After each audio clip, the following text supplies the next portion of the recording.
Welcome to the Financial Fun Podcast with your host, Tammy Johnston. This is where Tammy talks with business owner parents and grandparents about the interesting and important subject of money. We promise this to be an interesting and open discussion, as that's how we learn best. And now, here's your host, author of the Financial Foundations. Financial Foundations is a series of books to teach kids about money, goal setting, and living a balanced life. Find out more at financialfun.ca. Here's Tammy Johnston. First things first, I would like to thank all of my listeners that have subscribed and reviewed my podcast and invite you to subscribe and review if you haven't yet. I appreciate you helping us to get the word out and making financial literacy a safe and welcoming subject for kids and adults. Second, please check out my podcast website, financialfun.ca, where you will be able to access past shows, find out more about me and our guests, as well as purchase the beautifully illustrated Financial Foundations books that teach kids about money in a fun, healthy, and holistic way. Hello once again, and thank you for joining us for the Financial Fun Podcast. Today our guest is Sheila Hawkins. Thank you for joining us, Sheila. Oh, no problem. Thanks for having me. Well, it's always a great opportunity to talk to new and interesting people. So, Sheila, would you please tell us a bit about what your business is? What do you do? What do I do? Well, I have an Edmonton-based company. We service actually all of Alberta, and we help families that are struggling with the burden of debt. People who really have reached their final resting point when it comes to, we can't do this anymore. We help them figure out what all their options are through an initial, a consultation. And they can either go out on their own with that consultation and decide, I can handle this, I can do this on my own, or we'll walk them through it. And it's a financially fragile and stressful time for them, so lots of times they do need help and just a little hand-holding, and that's what we do.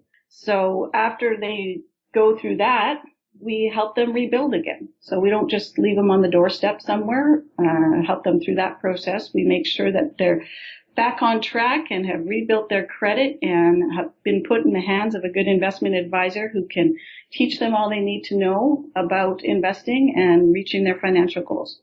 Oh, that is absolutely wonderful. Unfortunately, there's probably always going to be a huge need for your services. Yeah, good for us, I guess, but hopefully less and less as we go. That's what we want to do. We want to educate people so they can avoid these situations. But life throws those things at us sometimes we absolutely have no control over, and lots of times that's what it is as well. It's not always mismanagement of funds. Sometimes it's an emergency. Somebody passes away, something happens in life, and that happens. So we're there when it does. Oh, no, I fully agree. Actually, with all the years I've been doing this, I found very few people actually get into trouble because they go shopping all the time. It's a spending problem. So many times it's like divorce will ruin you, or somebody gets sick, or somebody dies, or big one going on right now, they've lost their jobs.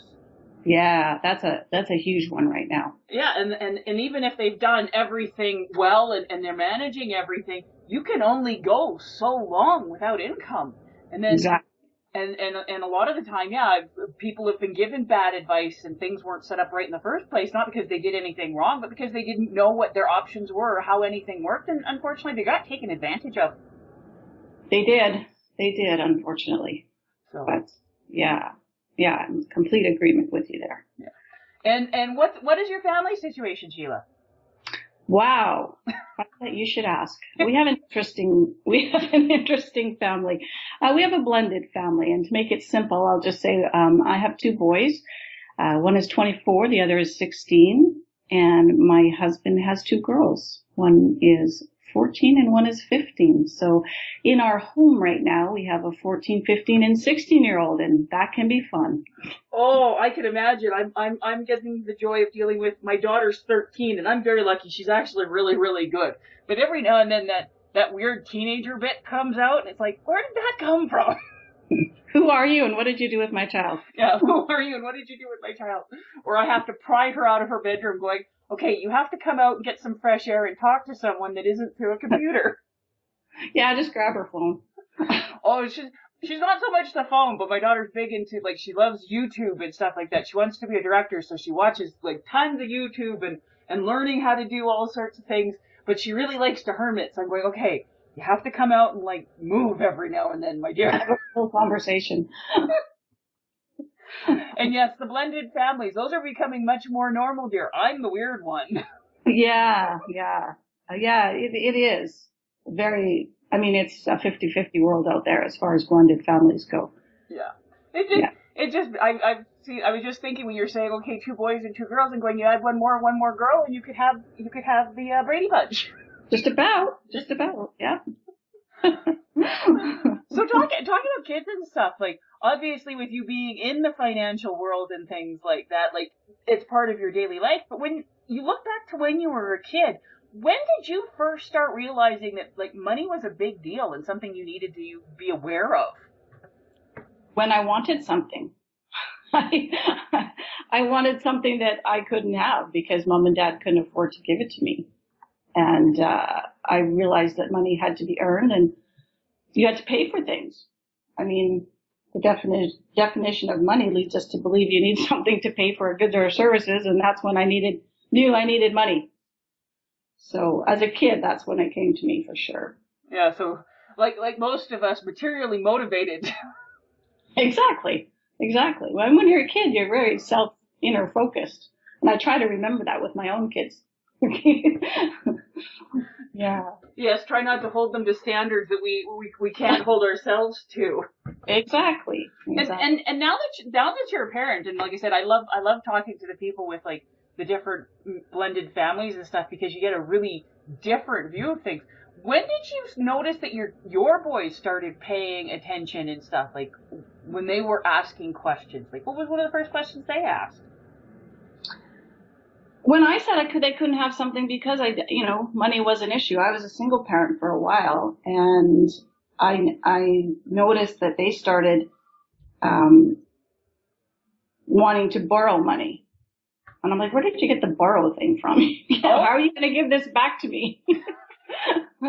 So we had to sit down and, okay, well, if I lend you this money, how are you going to give it back? So that's how it started with my first one, is he wanted to borrow some money for something. And I'm like, how old was he? I think he was probably around 7 or 8. He wanted money for a field trip, extra money to buy something when he got there. And he asked me if he could borrow the money. And when you asked him, where did you learn about this word borrow? What did he say? Yeah, at school. I think he was in grade 1 or 2. Yeah, that's about right. Yeah, because that would totally get your... Where are you learning about this word borrow? Yeah. So, we could only borrow something if you have the capacity to pay it back. So how are you going to pay it back? And that's how our conversation started. And when that conversation was going and stuff, so did you get it worked out that he could figure out a payment plan, or how is that? Like, that's a great conversation. Well, yeah. I mean, we did work out something, and I had to stretch it because I do believe in giving allowances, but I don't believe in, like, when they're as young as he was, to give an allowance based on his age. I mean, I don't think that you should get an allowance based on living another year, or an increase in your allowance because you've been alive a year longer.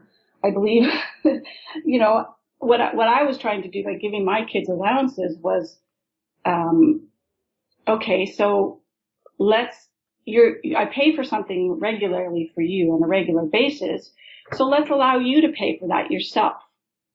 And then you have to budget your money on a weekly basis to make sure you still have that money left over. And if you don't, well, that's too bad for you. So I did increase his allowance for extra spending money, and he did an extra job for me that was outside of his regular chores, because his allowance wasn't for doing chores. I don't believe in that either. So yeah, I have to agree with you on that one. There's certain things that you do just because you're part of the family, and we all have jobs to do to make the household run. Yeah, that's exactly it. So I think we're on side as far as that goes too. So he had to do something extra, and I did loaning him the money, and we went from there. And our relationship with money has grown immensely. So he was an easy one to talk to about money after that. And with there being such like, you've got a good healthy gap between your oldest and your youngest, have you noticed much difference in how they deal with money, or their attachments or not attachments to it? Oh, yeah, absolutely. The younger ones are more consumers. I need money to consume what I need and focusing more internally, whereas my older ones we're setting goals, we need to get this done. But that being said, there's a difference, I think, between my girls and my boys and how they look at money. And that just happened to be in our house, I think. I don't think that's a generally speaking thing, because I've seen lots of girls that are the same as my oldest boy. Yeah, it's very much an individual thing, but it's good to see the contrast. How do your girls view it differently? Well, they're the youngest, so it's hard to compare them really, because they're still focused internally on looking good and buying makeup and, like I said, buying more consumables than the older ones. And the boys, they don't care about that kind of stuff. They don't. Mine don't. Anyway, they don't need hair gel and they don't need things on that front, it's definitely easier to be a boy. They're more savers than spenders, I find. The younger ones, the money seems to go through their hands, even though we do have money rules in our house and what you do with your money when you get the money. But the short-term money they have that they can spend, it goes through their hands like nothing. Whereas the older ones, they're like still looking around. Like, for example, when my older son was 14, I sent him to Staples for me to buy a thing of paper. Actually, no, he was 16 because he just got his license. I remember that. He was 16, sent him to get a thing of paper and some other things for my office supplies. I gave him $75 to do it. And he said, "Can I keep the change?" And I said, "Well, that's how much it's going to cost." And he said, "Oh, okay." And then he went and printed out a $20 coupon from Staples, took the stuff there because he spent he bought himself a couple more things, spent more than $80 and got $20 back. So that's a smart kid. So he's been doing stuff like that ever since. I love that. That's like paying attention and how can I do it better? And that's a great thing to always be asking yourself. I teach that to my clients. I teach that especially my business people. How can you get the same or better result for less money? Exactly.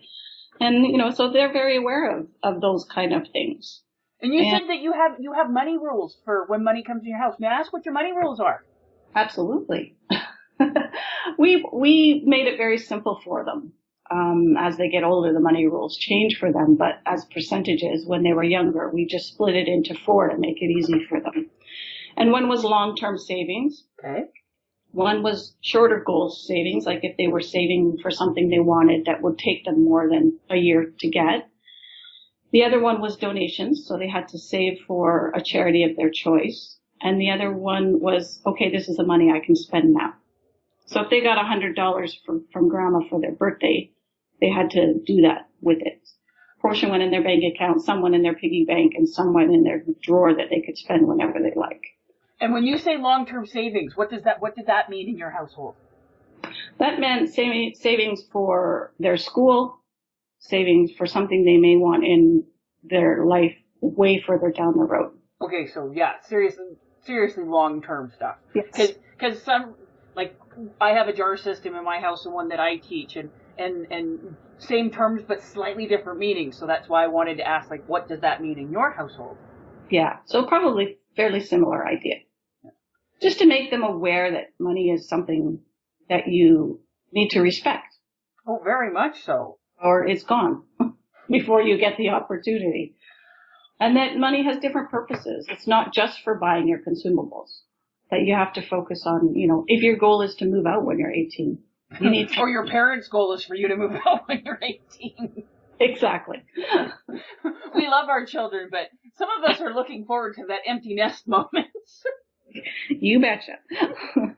And now that you've got like teenagers and stuff like that, and especially because of the fact that this is what you and your husband do for a living, what are the questions that they're asking now? Well, I mean, I've been talking to my kids about money, maybe because of my job, before I even did this job. Yeah.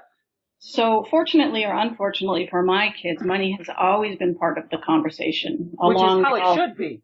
Yeah, along with all of the other things. And I find as a single mom, I sometimes look back and go, I probably shared more than I should have, about. Why do you think that? Oh, because I think there's things you should share with your kids to the point where you're not making them worry. know that you have enough money to take care of your home and your family and them without making them worry when they're very young. That I can understand. Yeah, as they get older, you share more and more and more with them. I mean, I don't think you should ever sit down and go over your family budget sheet with the kids, but an open and honest understanding of what your money rules are as a family and live it by example. So, I guess the more questions my kids had, the more I was easily able to answer them as time went by. Well, definitely, yes. As they start asking, I've always had my daughter, doesn't matter what the question is, your mom will answer you, and she will answer you honestly to the best of her ability to understand. Like, there's some questions I would answer, or I go, even if I explain it, you just don't have the knowledge and experience to understand what I'm saying. So it's not that mom's holding anything back from you, but you're not even going to understand the explanation because it's just so far above you. But talking about, like, when your family's going through financial stresses and stuff like that, even if you don't talk to them, our kids very much pick up on the emotions and the stuff going on. And yes, we have to assure them, like, don't worry, everything's going to be taken care of. But yes, money is a bit of a stress now. Because right. Otherwise they're going to make up their own stories. Of course, and kids are smart. I mean, kids are smart and they're curious and they're very aware of their surroundings. I mean, if you live in a house with a pool and your dad drives a Jag and you see the kids at school that don't, like the other parents that don't, then you're going to know that this is what we have and this is what we don't have. And one thing that kids, even through the internet, they have a real insight to our lives. Oh, very much so. They're exposed to so much information that sometimes they don't know what to do with it. And I was reading an article by Glenn Kurlander. I don't know if you've heard of him before, but he says, well, they may know more than we think they know. They are easily confused by what they think they know. Yeah. And so to me, this is where our jobs as parents come in. You need to sort out what they know and what they think they may know. Yeah, and it, like you said, it's having those open conversations. Even when you're dealing with really young kids, like, they might not know very much, but kids are extremely empathic. Like, they pick up on the emotions and the stresses and the tensions and stuff like that. And then because they don't know much, but they will make up so many stories along with it. And because in most households, money is a more taboo subject than sex. The fact that you were open and it probably has an awful lot to do with the fact that you have been in the financial industry in one way or another for so long that, yes, you understand that it's important and it's just a part of life to talk about, but so many people, because their general financial knowledge is so low, they're ashamed. Right. And they're scared to ask. Oh, completely. Yeah. And they're going, how am I supposed to explain it to my kids or anything? I don't know. Yeah, exactly. Exactly. And that's often what we find in our debt world here too. Yeah. And I totally agree with you. I mean, they may know how much something costs, for example, but they don't have any context as to what that means. Yeah, exactly. And the more experience they get and the older they get, the more the context they have to compare that to.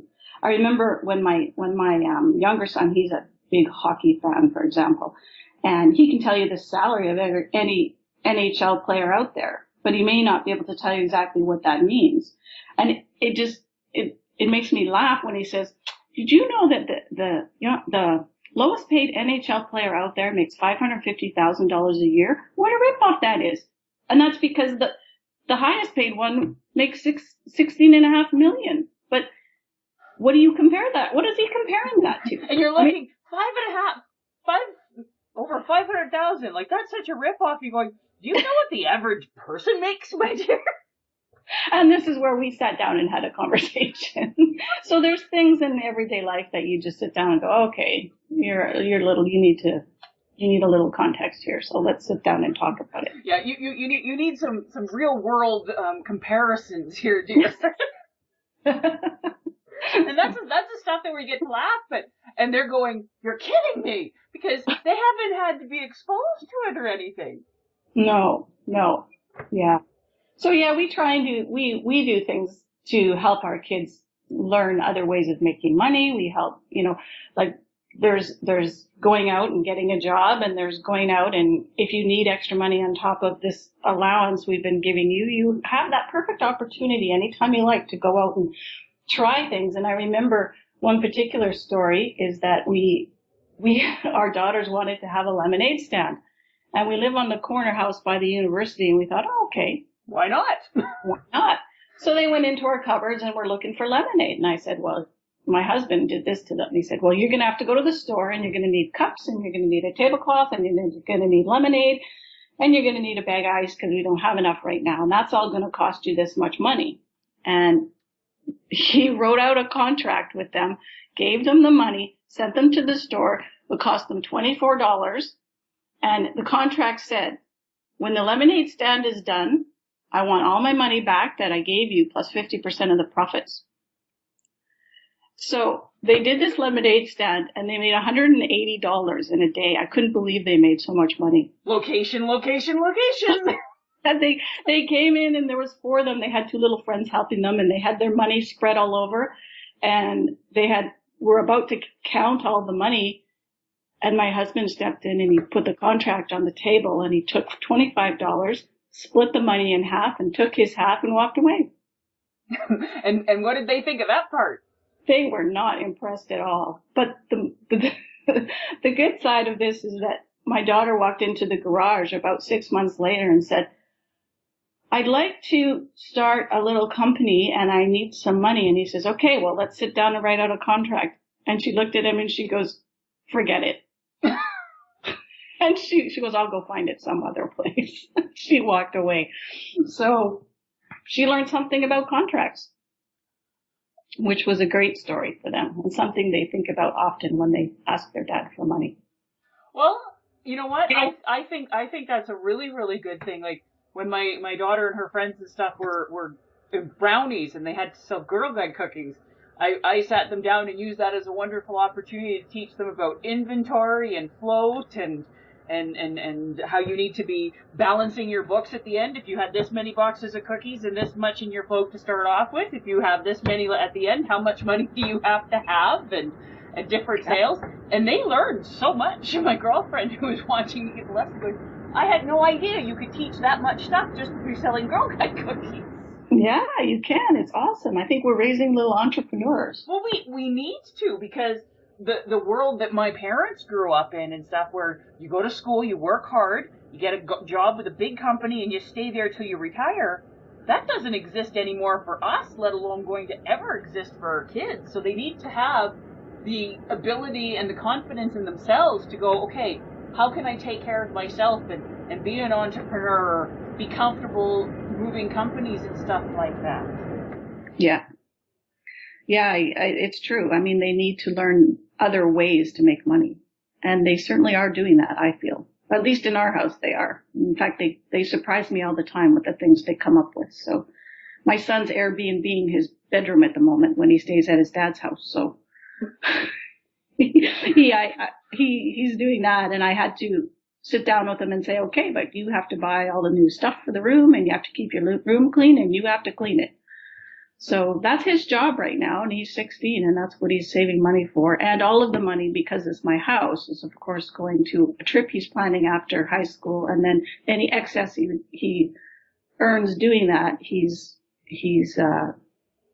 saving for his education. So he doesn't get to use that as his spending money, but I thought it was quite creative. I think that your 16-year-old is doing that. That's quite amazing. Yes, he is. That is quite. And hey, if you ever wanted a teenage boy to keep his room clean, it's amazing. It is completely amazing. It's when he leaves here he goes to his dad's house on Friday, and when he leaves here, it's like immaculate. Oh, so. Man. Bonus perks. And he washes his own sheets, because that was part of the deal too. He washes the sheets when the guests come and when they leave. Oh man, that is really good. Yeah, he's learning how to use a wash machine. It's fantastic. Well, even if he wasn't making money off the Airbnb, like that's a major life skill. Because I come across so many young adults that they're old enough to vote and drink, but they can barely make themselves toast. You're right. And that's funny, because my oldest son is actually a financial advisor now, but he went to school in Vancouver And when he came back, I'm like, well, tell me about what you learned. He says, I learned how to pay my rent and I learned how to run my house and how to make chicken because I got tired of everything else I was eating. So I thought, wow, that's fantastic. I'm glad you learned those things, at least while you were away.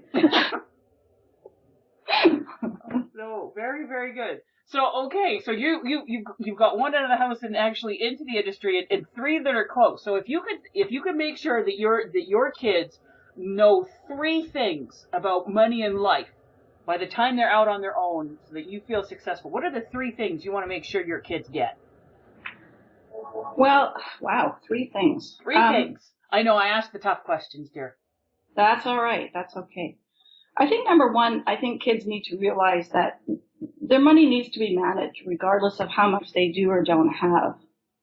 And that they shouldn't ignore it just because it's a small amount, because sometimes that's the biggest problem is people think they don't have enough money to manage it properly. So I'm going to wait until I have more money. Yeah, that's huge. And I don't think that's the right way to go. And like, they need to pick up the pennies, not just the dollar bills. Like, people see things and they discard, like I guess it's all part of respect the money as far as that point goes. And oftentimes I think people tell their kids, number 2, that money's not important. And I don't agree with that. Oh, I completely disagree with that. I hear it all the time, though. Money's not important and money can't buy you happiness. And I agree that money can't buy you happiness, but I don't agree that money is not important. So that's one thing I drill into them all the time. Money can't buy you happiness, but poverty can buy you a whole pile of grief. Yes, it can. And I guess number 3, number 3, never stop asking questions. Never assume they know the answers to money, the money questions. Never stop asking questions about anything. You never know too much. And the game's always changing. And there's always somebody you can learn from. Absolutely, for sure. You can learn something from somebody. Just ask the question. You ask 2 people the same question, and you're going to learn 2 different things. Yeah, and who's right? They both could be right. It all depends. Right. It's all perspective. Well, whenever I'm sitting down with people, I can say there's only 2 definites when you're dealing with money: death and taxes. Everything else, it depends. That's right. That's right. Yeah, my 16-year-old's going to have to pay taxes this year, so. Well, with that Airbnb, yes. Yeah, he's making a surprisingly amount of money. I was like, wow, now we're going to have to file a tax return for you, but okay. Well, he can talk to his older brother and get himself set up with an RSP to offset some of those taxes, dear. Okay, yeah, for sure. And yeah, well, I mean, he's already got the money goes directly into an investment account, so he can't touch the money. Yeah. Which is invested with his brother, which is good. Yeah. Good bonding for them, I guess. Well, it's a wonderful thing. Well, thank you very much for being our guest today. It was great talking with you. Thank you very much for having me. It's been a great conversation. Well, enjoy the rest of your day. Thank you very much.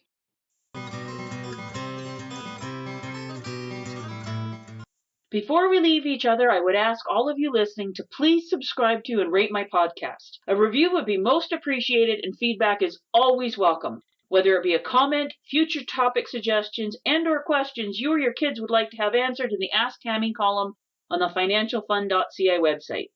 Please feel free to check me out on Facebook at Financial Foundation's Children's Books, on Twitter at Financial Fun, and Instagram at financial.fun. Thank you for joining us for this episode of the Financial Fun Podcast. Join Tammy Johnston again next week. For more information, please visit financialfun.ca.